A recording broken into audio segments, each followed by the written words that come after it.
এবারের বিশ্বকাপে প্রথম দল হিসেবে কোয়ার্টার ফাইনালের টিকিট নিশ্চিত করেছে মরক্কো। শেষ ১৬ ম্যাচে সহ আয়োজক কানাডাকে ৩-০ গোলের বড় ব্যবধানে উড়িয়ে দিয়েছে আফ্রিকার এই শক্তিশালী দল।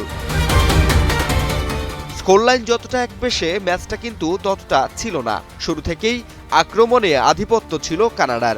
একের পর এক সুযোগ তৈরি করলেও দুর্দান্ত গোলকিপিংয়ে ইয়াসিন বুনু তাদের সব প্রচেষ্টা ব্যর্থ করে দেন। চীনের দুঃখ হোয়াংহো হলেও কানাডার দুঃখ হয়ে ধরা দেয় এই অভিজ্ঞ গোলকিপার, যিনি প্রাচীর হয়ে সেভ করেছেন প্রতিপক্ষের একের পর এক শট। ফার্ম ফ্রেশ পাস্তুরিত তরল দুধ, বেশি ভালো দুধ।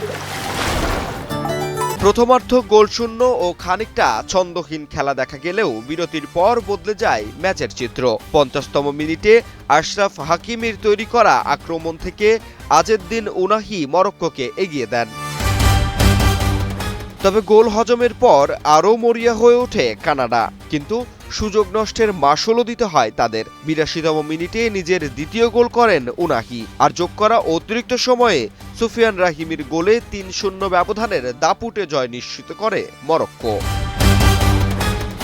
ম্যাচে শট, কর্নার এবং প্রতিপক্ষের বক্সে বল স্পর্শ সব পরিসংখ্যানে এগিয়ে ছিল কানাডা, কিন্তু মরক্কোর সুযোগ কাজে লাগানোর নিখুঁত দক্ষতায় গড়ে দিয়েছে পার্থক্যটা। টানা দ্বিতীয় বিশ্বকাপের শেষ ৮-এ উঠল ২০২২ সালের সেমিফাইনালিস্ট মরক্কো। এবার কোয়ার্টার ফাইনালে তাদের প্রতিপক্ষ ফ্রান্স। জাহিদ হাসান সাব্বির, বাংলা নিউজ 24।